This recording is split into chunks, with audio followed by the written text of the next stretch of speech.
Every day, thousands of men and women all over the world have their lives ruined by the miseries of nervous illness. It can manifest itself as edginess or fatigue, that not quite coping with life feeling.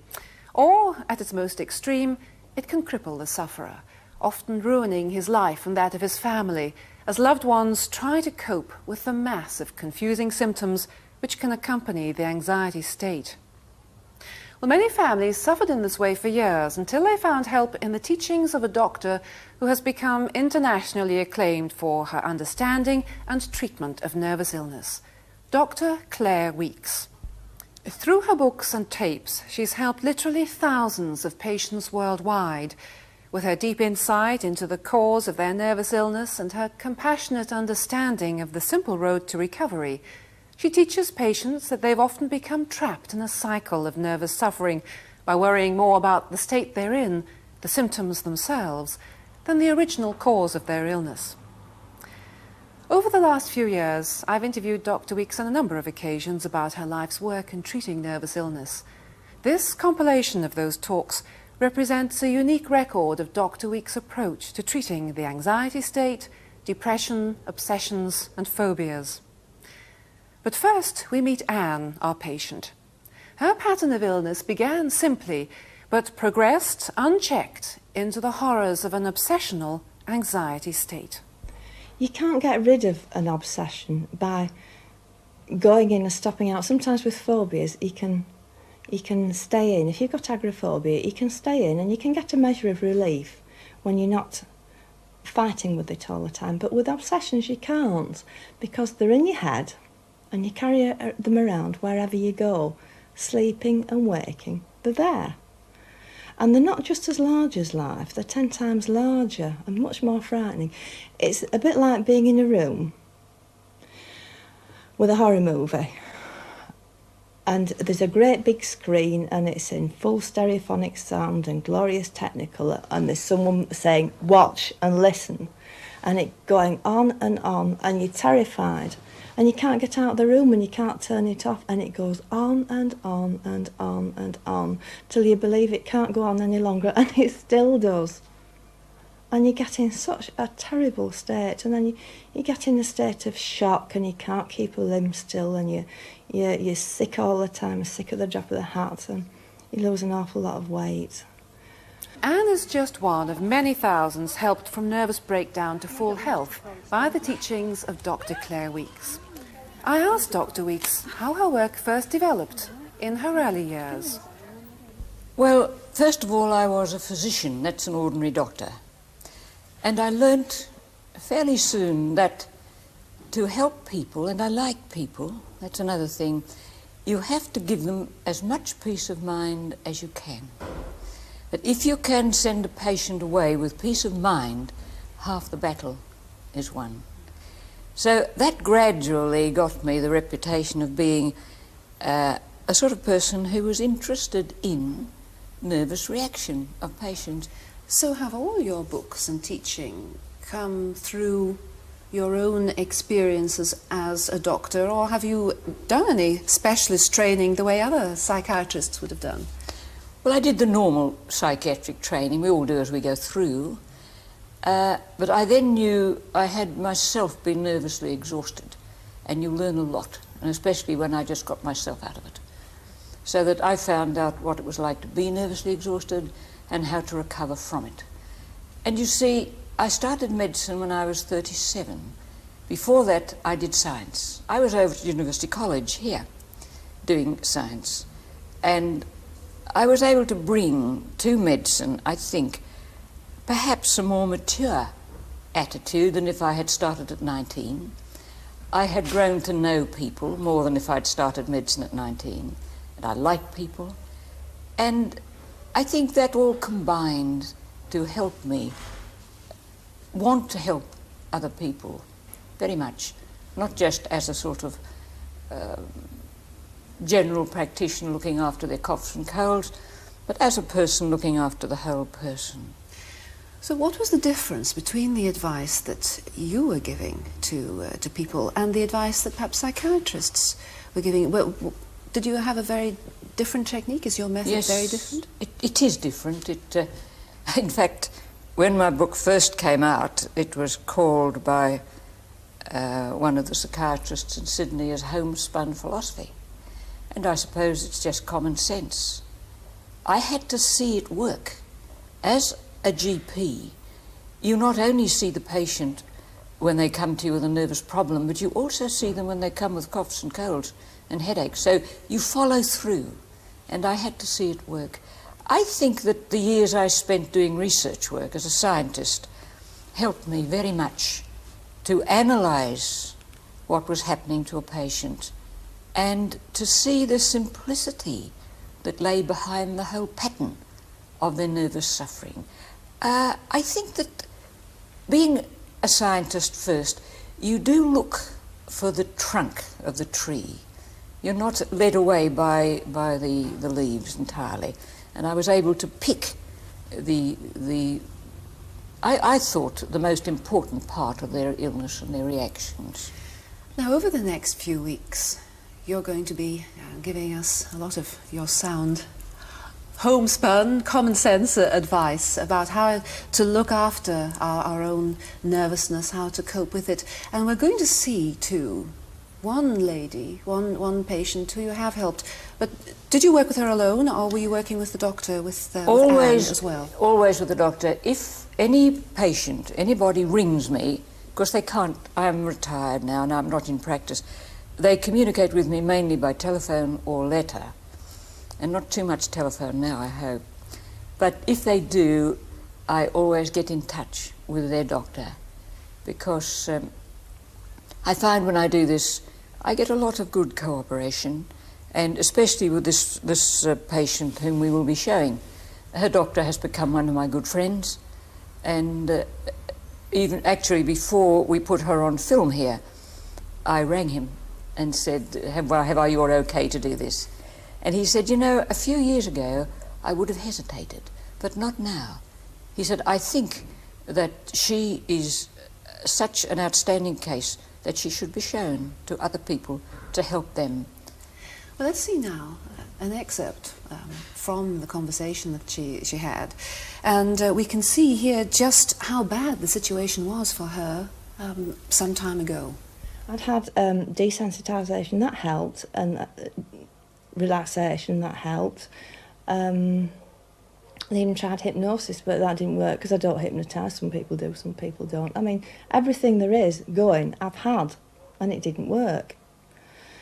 So once I started talking about leucotomy, I thought, that's it. Because, I mean, as a teenager, I knew someone that had had a leucotomy, and I'd thought from then onwards I'd die first because it hadn't been successful. And when they started talking about it with me, I thought, well, that's it. I've had enough. I'm going. There we are, an example of the despair that Anne went through. But how were you able to help her?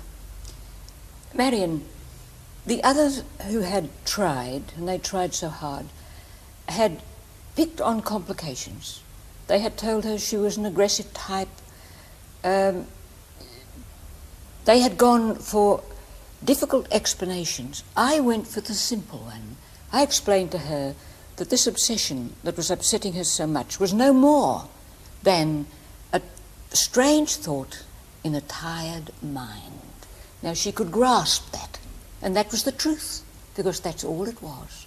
She grasped it, and I taught her to glimpse it. If she could only grasp it for a few moments each day, she was seeing the truth, just for a few moments, and that's what she practiced. And how long did it take her before she was back on her feet again? Was it just a long Well, it's process? hard to remember because I was only in contact with her on the phone. You know, I only saw Anne once. It was all done through a tape recording and the telephone. I would say it took Anne about 12 months before she felt happy and at ease with the obsessions, happy to be alive again. I would say about 12 months. But is this what makes your work unique? The fact that you go through, that you cut away all the bits that are confusing and you go through to try and find the simple remedy? I think that's it, Marion. I do. I try to give the patient an understanding of the simplicity and then a program with which he can follow the simple route back to normal feeling, normal intensity of feeling. Is that what you're going to do for us over the next few weeks? Yes, and I'm going to do it for not only the people who are nervously ill, not only open their eyes to the simplicity and the simple plan for recovering, but for other people who've never been nervously ill, so that they will lose the feeling of mystery in nervous illness, and that they will be no longer afraid to talk about it, read about it, or even to listen to me talk. There must be no mystery about nervous illness, because there is none really. I mean anxiety state, of course. It is a simple pattern of development, an almost inevitable pattern of development, and of course recovery just lies in the reversing the pattern.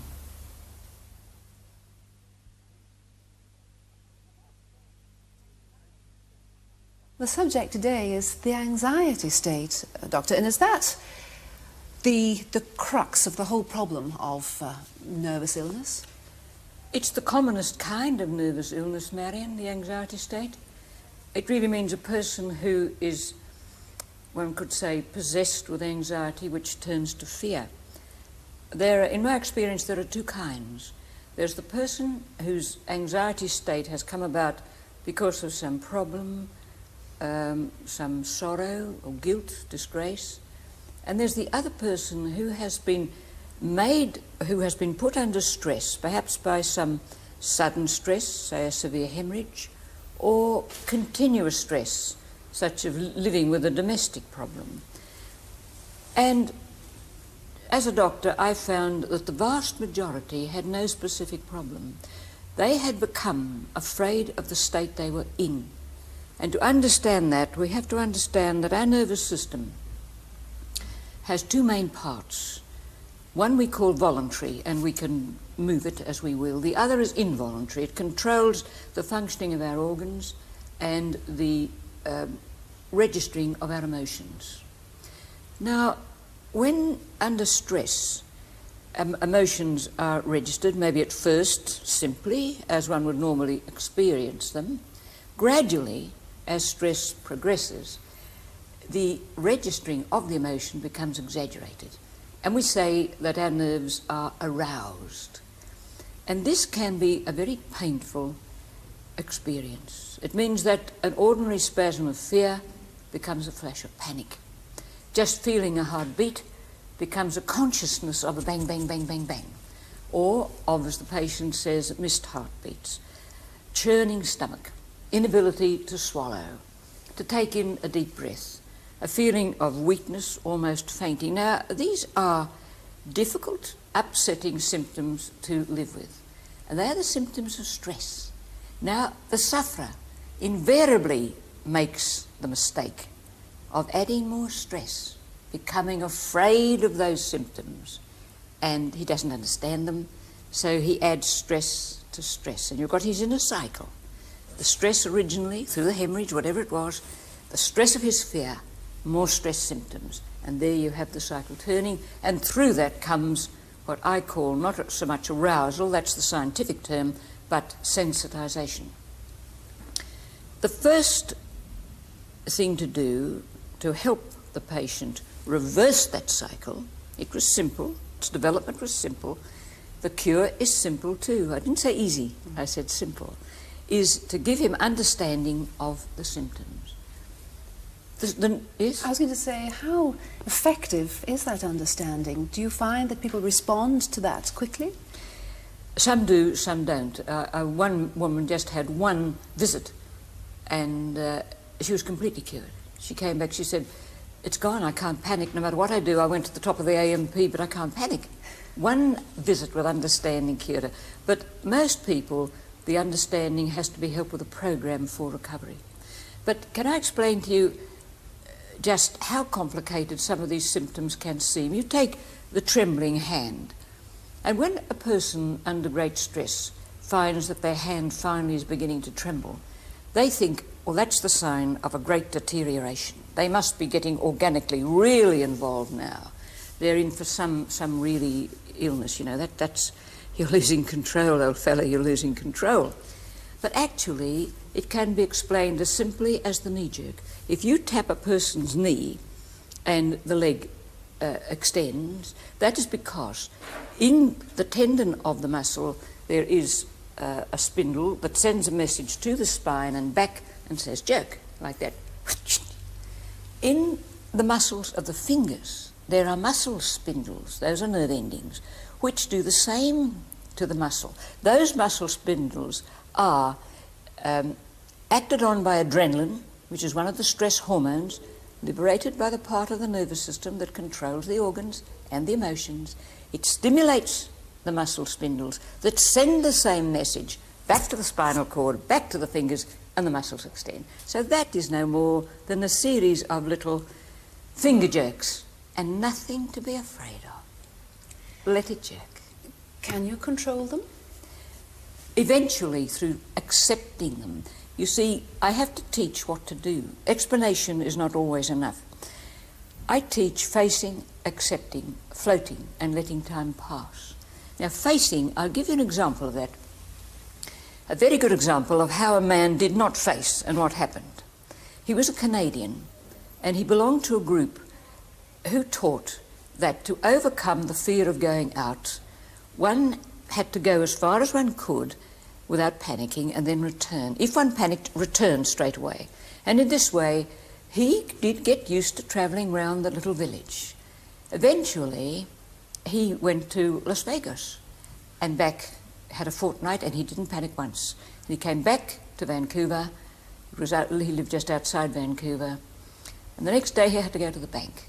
But when he went into the queue, waiting for the bank, for the teller, and handed him the same bank book, the same teller, and stood on the same spot where he had panicked so often before, he panicked again, and it was a smasher.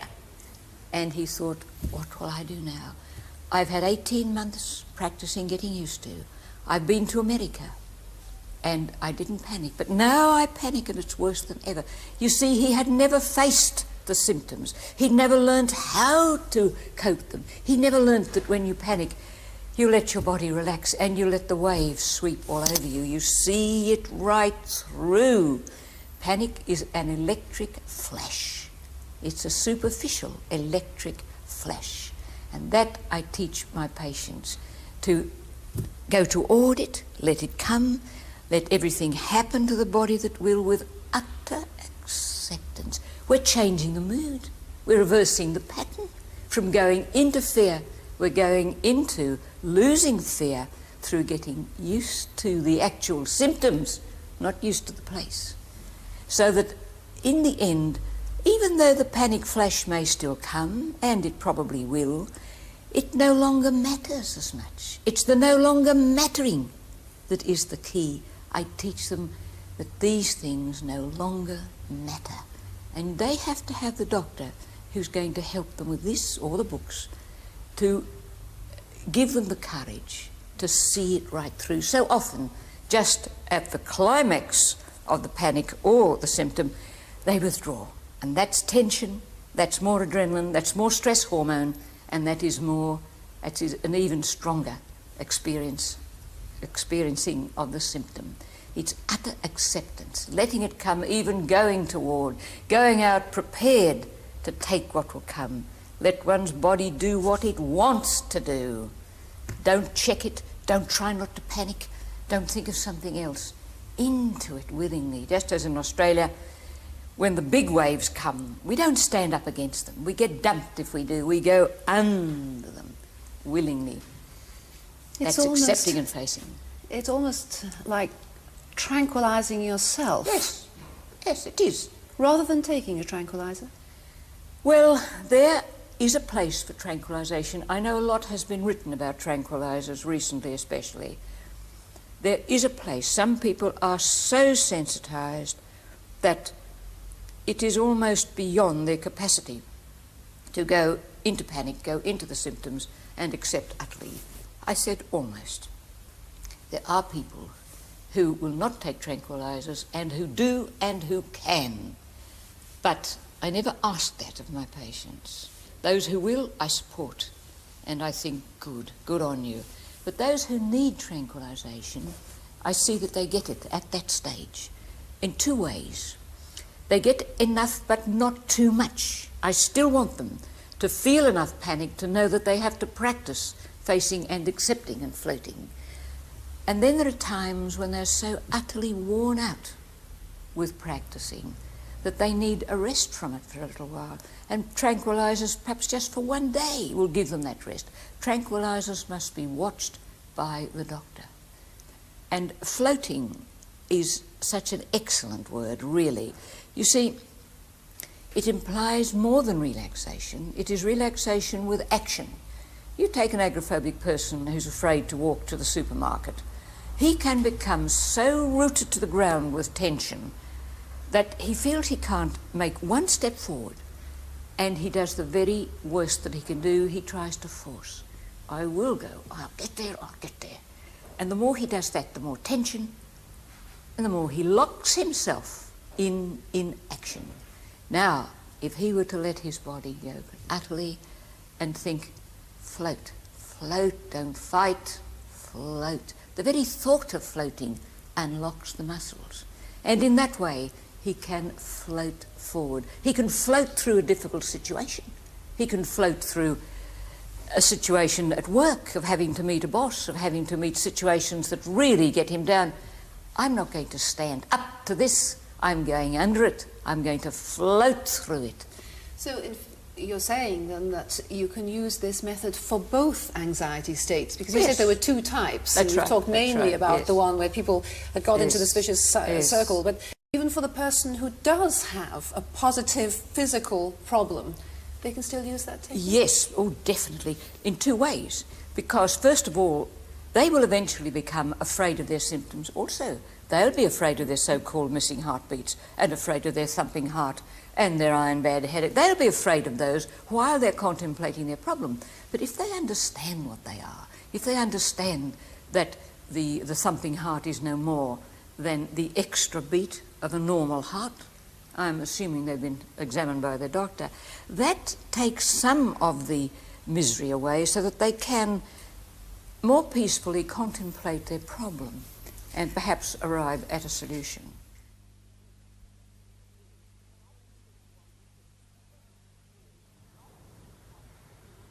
Fatigue can often be one of the most distressing aspects of nervous illness. Tired minds can give rise to all manner of exaggerated or inappropriate thoughts. This was the problem which faced our patient Anne. Nervous illness first started, well, not illness, but problems first started when I was 20. We'd had a burglar. I heard someone coming up the stairs in the middle of the night, and it was such a shock. It scared the daylights out of me. It would scare the daylights out of anyone, I think. And the fact that we never saw who it was, I heard someone coming in and running back down again, and I never saw him. And after that, I couldn't sleep because I was absolutely petrified.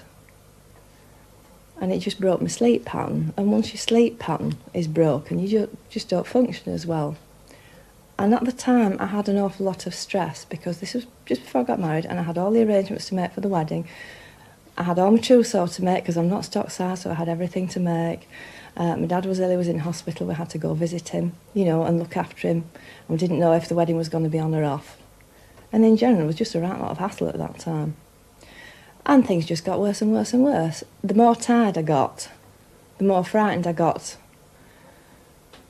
And the next, you know, the less you can sleep, the more tired you are. So the next morning I was more tired, and the next day I felt worse. And I started getting worried about niggling little things. Make sure you turn the gas off properly. Go back and make sure. So I go back and back and back, and I didn't know if the damn thing was on or off in the end, you know. And I could spend hours. I just couldn't get out of the house because I couldn't stop checking the gas cooker and checking all the switches, etc. Dr. Weeks, what do people mean by nervous fatigue? They mean 4 things: muscular, emotional, mental fatigue, and a kind of fatigue of the spirit. But nervous fatigue develops so slowly, so insidiously, that the average nervously ill person doesn't recognise it. And the complicated symptoms that he can get, he thinks, are some strange thing doing this to him. He doesn't realise that this is only fatigue. For example, the fact that nervous emotions become so grossly exaggerated, he thinks that he is going crazy. He doesn't realise that fatigue nerves begin to get so aroused that they register emotions so acutely. Stronger, stronger, stronger. For instance, even joy can be felt almost hysterically. A sad sight can seem tragic. Noise can be heard. A noisy movie can be heard so noisily that the person will want to leave the theatre, will have to go outside. That is very, very confusing. So, are people mentally ill when they reach that stage where they're overreacting to everything? I don't think so, no. They're emotionally overreacting. It's an emotional tie-up. For instance, a woman watching her mother packing to go away for the weekend to her own little lonely flat. She was so emotionally tired, the woman had a nervous breakdown at the time, that the thought of her mother going to that lonely flat was so upsetting that she thought, how can I go on living feeling like this, But that was emotional. Her mental thought was all right. It was simply, my mother is going to this lonely flat, how can I go on with this? She didn't realise that it was her that was reacting the wrong way, not the situation. And this is what one has to teach these people. It is your oversensitized reaction, not the situation. Learn to see that and learn to accept the oversensitized reaction until gradually you can let your reactions calm. But you know, while reactions are oversensitized and are reacting so strongly, they exhaust our supply of stress hormones and we become exhausted. And that is a type of adrenal depletion. Just as when you get a person with organic adrenal depletion that is not treated, and we call it Addison's disease, those people are so tired they can hardly lift a hand. I think that is what Jane Austen had. But the nervous exhaustion that comes to a nervously ill person is as tiring as that. They have exhausted their stress hormones. So when they're in that exhausted state, what are the first things that you do to help them? Explain what's happening to them and that it is recoverable. Instead of lying on the bed thinking, I'll never get out of this, look, I can hardly lift my hand. They have to get up off that bed, float off that bed and start moving even though they're exhausted. They're not going to hurt themselves. It is amazing how quickly nervous exhaustion will heal if the person accepts it, accepts his jelly legs, accepts his weakness and works with it there. Sitting down sometimes during the day, yes, of course, and not doing unnecessary things, yes, of course. But from going out and having to lean on an arm for support, within 2 weeks he can be walking normally if it's done with understanding and utter acceptance. Because I imagine some people might turn to stimulants at this time in their life. They think, oh, I must take some of these caffeine tablets or something just to keep me going. I suppose really they shouldn't touch them at all, should they? Well, caffeine tablets are not only... caffeine tablets are going to make their heart race too, and that's going to be a very upsetting thing. Stimulants, no. I never prescribed stimulants. In fact, very rarely did I prescribe tranquilizers, but as I explained in my last talk, they have their place. But mental fatigue does come into it too.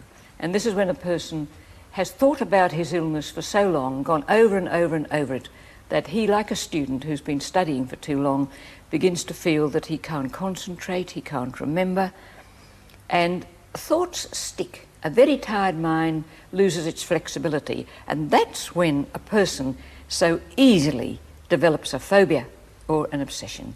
It's as simple as that. It's simply nervous fatigue working in a mind, a tired mind with exhausting emotional reactions.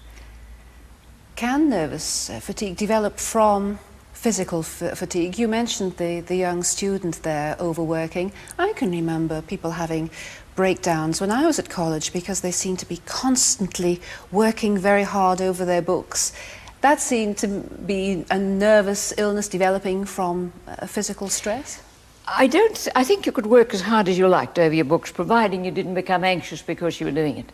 You have to add the extra stress of anxiety and fear of the exams, and finding that you were so tired you weren't able to take it in any longer. And my golly, you've only got a fortnight or 2 days, whatever it is, before the exams. Then the panic starts, and then the extra exhaustion of panic, the extra fear. I think that was the straw that broke the poor old student's back, not the amount of work done.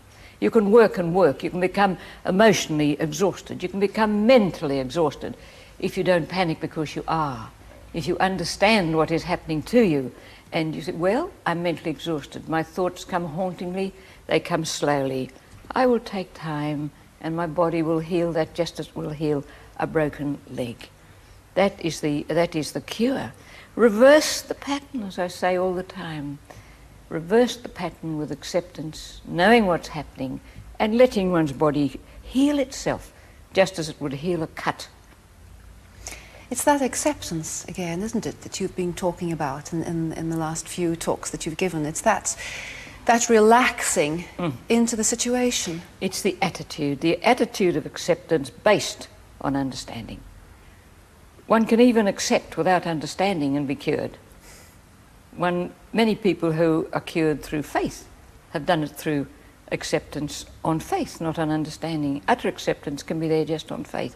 But when it's based on understanding, it has a stronger foundation, a much stronger foundation. Over the last few talks, we've built up a picture of the pattern of nervous illness. Now Dr. Claire Weeks continues her series looking at the particular problem of phobias and obsessions, the cause of our patient Anne's nervous breakdown. From time to time, you used to get assessed at the hospital. You had these cars and they used to say, does this bother you, does that bother you? And one of the things on it was pins and needles and broken glass. And because broken glass was tagged onto it, I suddenly thought, oh, I hadn't thought of that. And around about the same time, one of the dairies was prosecuted for having, I think it was a nail in a bottle of milk. And I suddenly thought, what if they smashed a bottle at the milk bottling plant? What if there's bits of broken glass in all those milk? What if they haven't checked them all carefully? And if I pour some milk into someone's drink, it's going to kill them. I'm going to harm them. So after that, I had to sieve all the milk. And I became so frightened, especially in relation to food, that I got to the stage when I think we lived on boiled eggs because you can't, nothing much can happen to them. I get absolutely sick of boiled eggs. But I could see danger everywhere and I had to be very much on my guard. Dr. Weeks, are phobias and obsessions the same thing? No, they're not at all. But they do overlap. A phobia is a persistent irrational fear, and an obsession is thoughts that preoccupy a mind to an abnormal degree. I don't like definitions, but there they are for you. A phobia can be, although it's a frightening thing to talk about and hear about, it can be very simply developed, as you see in Anne and have seen in Anne. And because of that, it can be very simply, in my mind, amongst my patients, cured. Now, I didn't say easily, I said simply. For instance, when a phobia develops, you have, as I explained in the talk on nervous fatigue, the ground already prepared. You have a sensitized person whose emotions are being exaggeratedly recorded, the person who feels, instead of fear, a flash of panic, instead of feeling that the sight is sad, feels that it's tragic. That person is in a position to get the wrong reaction to a certain fearful thought. And also, if he is at the same time mentally tired, he can get a sort of shock with it, and he doesn't forget it very easily. And this is how simply it can develop. There was Because I was going to say, in Anne's case, I know that it all seemed to have begun from the fact that she heard a burglar come into the house. Yes, she had a shock, but before that she was very, very tired, and the shock, as it were, brought such an intense reaction to her that she couldn't forget it. And because she was mentally tired, it stuck. But can I just talk about a plain phobia first? Somebody who has just an irrational fear of something. There was a nurse in a maternity hospital. Let's deal with her, because her phobia is one that many nervously ill people have, and that is the fear of harming someone. Now, she was carrying a little baby just born to have its bath, and she was in such a state of sensitization herself that she felt disintegrated almost, as if she had no control really over her own thoughts. And you see, they were so emotional. And when she looked down on this little baby that was so helpless, completely at her command, as it were, she suddenly had the normal thought that anybody would have: oh, what if I, in my present state, were to hurt that baby, to harm that baby? And then, because she was sensitized, that recorded that thought as, ooh, what if I hurt it on purpose? Such an easy transition. And she happened to be then standing beside a window. And then came the thought, what if I were to throw it out? So she rushed past the window. But whenever she came along that corridor with a baby, and she had to carry them through the day, past that window, she hurried past the window. And from then on, windows brought back that fear, so that she became afraid to pass almost any window. She always got that whoosh of fear. And she went to a therapist for help, and he said to her, you are an aggressive type. There is this hidden aggression. Of course, that made her feel guilty. So now windows meant guilt. It was compounding, it was building up. And I was able to show her how normal the situation had been in the beginning. Her reaction was normal in the circumstances of her sensitization, of her feeling that she wasn't secure within herself. How could she give security to a little one? That's normal. And isn't it normal to suddenly think from, if I might accidentally hurt, what if I did hurt? And that is how so many mothers, if they're listening to me today, have felt this about children. They are not aggressive types. They are only very tired, vulnerable people. And that is only a thought that they think. It has no substance at all. They would never hurt the children. So when they think that thought, yes, what else should they think? Well, they do what I taught Anne to do. It is only a strange thought in a very tired mind, and they don't try to stop it coming, because that only underlines it in red. They accept the thought. They will think the thought. It's been their habit to think the thought, but they must see it for what it is, a thought in a very tired mind. They are not aggressive people. They're often, it seems to me, very courageous people too, in the struggle that they often go through to try and come out of this nervous period in their lives. In fact, I remember reading in your one of your books, you said that one of the friends that you need is the friend courage. Funnily enough, I have found that my nervously ill people are amongst the bravest people I've ever known, because they have to get themselves better from a state where they're practically on the floor with very little except the right inner voice within themselves to help them. You know, some people envy people who they think are confident, but very often the person who appears confident is only self-assertive. True confidence has to be earned, and it's a wonderful opportunity to have none, because you can start from rock bottom and get it. And these nervously ill people, they get it. And when they are better, if they've got better the right way, they're really integrated people.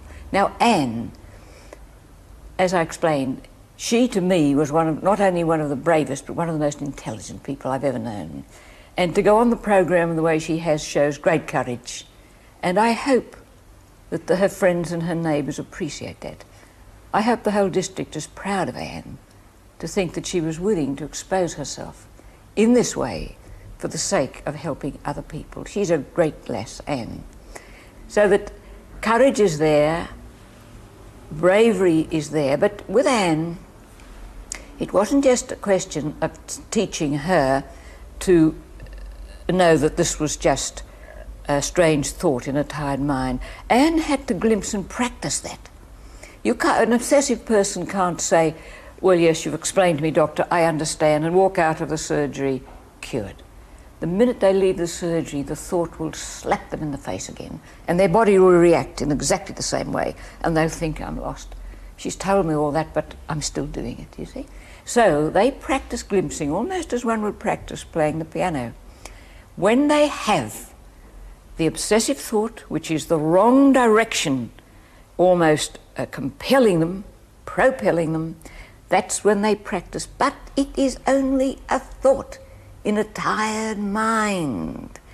While that compulsion is on, it is only a thought. And for a moment, they will glimpse it without having the overwhelming feeling of compulsion. There'll be a little peace for a moment. That's what they build on. That's what Anne built on. It's a long, long way they have to go. But the answer is cure, as it is with Anne. Dr. Weeks, there's one final question I'd like to put to you, because throughout this conversation you haven't mentioned agoraphobia. Now, is that because the problem is a different problem from other phobias, or is it because the treatment is different? The treatment is much the same. Agoraphobia does differ from other phobias. In my opinion, it's not a true phobia. It means fear of the open field, the marketplace, and there are people who are afraid of that, but are not afraid of going anywhere else. But we use the term agoraphobia to embrace people who are afraid of leaving home for fear they'll have a turn. They're afraid not of the outside, but of themselves. Will they panic? Will they collapse? What will they do in a situation? It's not that they're so much afraid of the school meeting or the hairdresser, but they're afraid that if clamped in the hairdresser's chair, they won't be able to get out quickly enough if they have a panic. And the answer is always the same. Utter acceptance, even of the panic. They have to learn how to take the panic. A deep breath, let it out slowly, let their body slump, and let the panic flash. It is only an electrical discharge. They must not let their life be ruined by an electrical discharge. See it right through. And because they're sensitized, it may linger on for a while, but why? What the heck if it lingers on? I know it can be so strong that they think it's impossible to bear. It is never impossible to bear. And it's only by going through that last 1% that they discover this. It's when they withdraw, just as they think it's getting impossible, that they make it more impossible and are defeated by it. But if they are prepared to see it right through, they find peace on the other side of panic. They went through it. They know it. They've done it. That is the way for them to cope with agoraphobia. To my mind, it is the only way.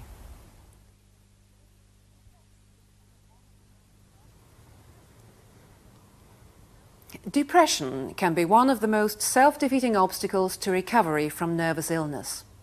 Dr. Claire Weeks has treated many patients for depression and has developed a special insight into how to offset some of its alarming symptoms. And I find that in my practice, depressed people came fitted into two main groups. There are the people who are not nervously ill, but who suffer from recurring bouts of depression.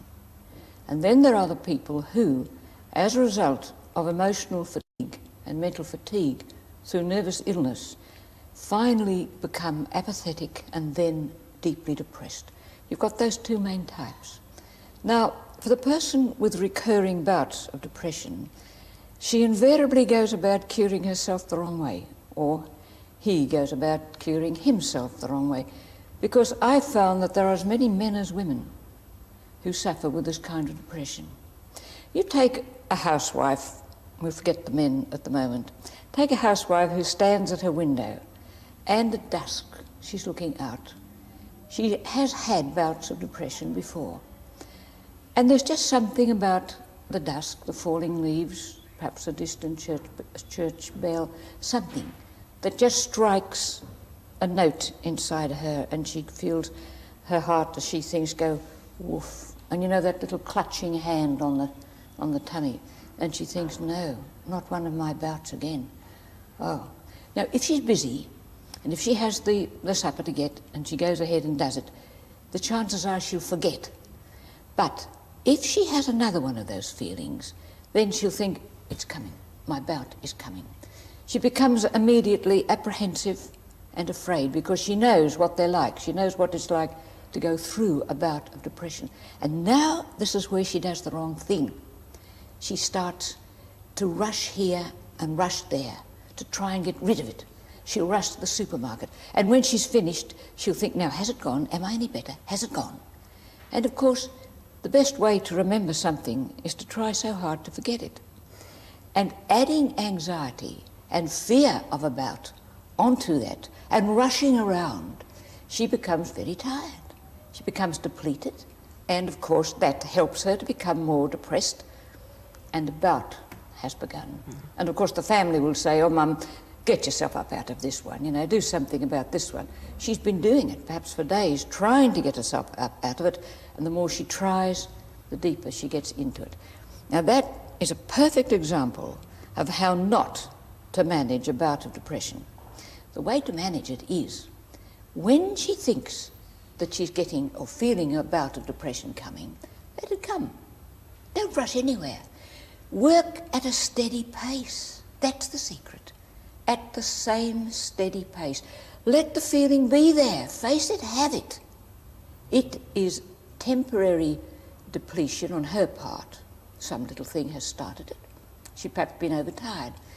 Work with it there. Relax toward depression. Take it with her. Don't try to lose it. Don't try to fight it. And while she relaxes in her thought toward it, her body will relax and her emotional battery will recharge itself, because she's not discharging it all the time with rushing here, rushing there, and tension. But very few people do that. They usually do rush, and they are tense, and they do add fear. I didn't talk very much about the person who becomes depressed as a result of nervous illness. That second type. An important thing there is that this takes time. When a person becomes depressed as a result of nervous illness, recovery takes time because they are so thoroughly depleted. And this is where a family, if they could only understand this, you know, Mum, come and have a game of cards with the Johnsons. It'll do you good. So poor old Mum gets up a courage and has cards with the Johnsons. And she doesn't come home any better. And they think, oh, Mum will never get better. Oh, Mum, we thought you'd enjoy it, you know. And she gets upset then because she's more tired after playing cards with the Johnsons. She's perhaps more depressed. That is depletion, and it takes time. They have to realise that when they've been nervously ill and they've been apathetic and then depressed, they have adrenal glands to replenish. A game of cards with the Johnsons alone won't do it. But she should keep going out and playing cards with the Johnsons, doing what she has to do, but not forcing herself. Realising there's depletion to be healed, food to eat, vitamins to take, sleep to get, and depletion to be healed gently.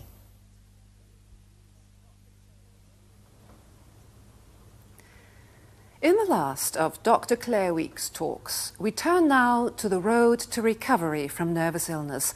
A road, however, which, though simple, is not always as straightforward as it seems. I asked Dr. Weeks about the setbacks which can delay the process of recovery. One of the bogeymen that hide in the woodpile is memory. And it's always there to bluff and to persuade the person trying to get better that he won't get better, that he's not getting better. You see, as one woman said, I can get the children off to school in the morning, but it's when I'm over the sink that I go all weak and giddy. Now, it's the memory of all the other mornings when she stood at the sink and went all weak and giddy that is there to make her weak and giddy again. And what actually happens is simply that her very apprehension creates a production of more adrenaline than is usual. Adrenaline dilates the blood vessels in muscles, in her legs. The blood pools down into her legs, naturally, leaves the top part of her head. She feels a bit faint and wobbly. She's done it to herself, but she doesn't know that. And memory is the old trickster that says, you'll feel weak at the sink, you know, you felt weak at the sink all those other days. Then memory works in another peculiar way. It works immediately and it works in the distance. There are two kinds. Now, memory working immediately. A person who's feeling depressed and who perhaps is tired of fighting to try and get better will suddenly feel not too bad. He's played a game of tennis, he's talked to people, he's been to a theatre, he's lost himself in watching the theatre, and suddenly, when it's over, memory strikes. He thinks, no, you're not like them, you're in a breakdown. And a wave of apprehension, despair will sweep all over him. I call that flashback memory. And he's got to learn to pass on through that, not to let memory try to hold him back, to draw him back. Also, there's the person who goes away for a holiday and who's fine when he's away for a holiday, goes into cafes, goes on buses, does things he hasn't done perhaps for ages before. But as soon as he sees the home, the same rooms, the same houses, the same shops, memory, memory, memory, memory and sight, memory and sound, memory and smells.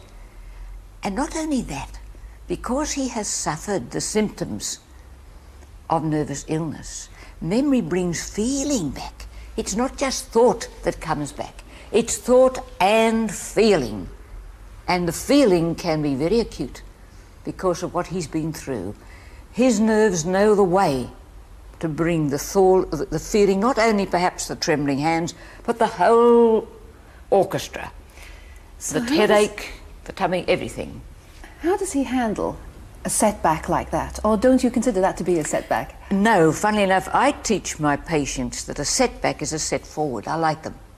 And I like them when they have one, to think, well, this is what Dr. Weeks likes, and this will give me another chance to practice what I have to do. You see, in between the setbacks, they gather hope and they have a rest from their suffering. They learn more in a setback. A setback is more experience, it's more confidence. And finally, they are able, by coming through setbacks, to build up an inner voice. An inner voice that says, you've been there before, old chap, you know the way. You know the way. On, forward, don't go back. Through. That inner voice is the thing that will support and direct. To me, that's the beginning of recovery. And it can only be there if it's been earned. Facing, accepting, floating, and letting time pass. And that takes time, and that may mean many setbacks. So many that he knows the way out so well that he no longer fears the way in. And when you hear some therapists say, there's no such thing as recovery, one said that to me on television in New York. He said, Dr. Weeks, we do not speak of recovery with nervous illness, we only speak of remission. So I said to her, well, I've treated so many and I've seen so many recover that I'm not afraid to talk of people with nervously ill people recovering. But to me, recovery means not never having any symptoms again. We'll all have stressful symptoms as long as we live. But recovery means knowing how to accept them and go through them and cope with them so that they no longer matter. No longer mattering is the key. And the right inner voice can so often be misunderstood by therapists. You see, there are many, many methods of treating nervous illness. And when I spoke at White Plains Hospital in New York this year, and I spoke to psychiatrists and psychologists, I knew that some of them, of course, would treat their patients differently and that they had great faith in their methods. And the last thing I wanted to do was to criticize anybody's method, because providing they cure by it, it's a good method. But in the talk I gave, I stressed that whatever the method, the one goal that we must all have is for the patient to develop the right inner voice. Now, a woman journalist, she was an English woman, wrote an article for a journal, magazine, about 4 years ago, and she said, "I've been agoraphobic for 2 years. I can now go anywhere, providing I take these 3 little pills, 3 times a day." It was a certain pill. The other kind didn't suit her, but this particular pill. And now she said, I can go anywhere, and all I have to do is to come off the little pill. I noticed she wrote the article before she tried to come off the little pill. She might be all right too, providing the day she came off the little pill, she said to herself, well, you don't need any more pills, you can go here, you can go there, you can do everything. You're right, no more pills and you won't need them. She'd be right temporarily if she were to meet the same stress in the future that had originally caused her agoraphobia.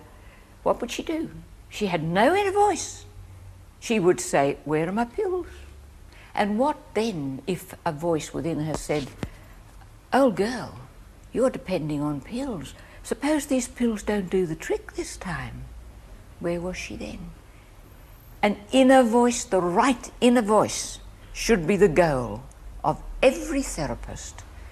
He should see that his patients develop the right inner voice through having made their own effort, having failed and practiced again, until finally they learn that they themselves can take themselves through any experience by facing, accepting, utter acceptance, floating and waiting until the symptoms no longer matter.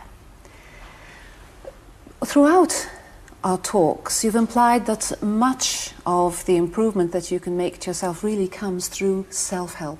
But how much support do we need from the family, from the doctor? Marion, many people have to recover with no support from either family or doctor, and they do it. But if they can have support, that is fantastic. You see, Anne has had wonderful support now from her husband, and I'm sure that has made all the difference in the world now to Anne. Yes, because we have over the weeks seen how Anne has struggled. She struggled over many years and went through many different types of treatment before your words helped her. It seems that the right words at the right time can obviously help a number of people. Oh, you've no conception of how important your statement is. As the right words at the right time help, so the wrong words at the wrong time can condemn to a life of misery. And that's why every doctor should be so careful of what they say. People take a doctor's word so seriously. I think for a doctor to do as little harm as possible with his words is so important. And I think that's what I did for Anne.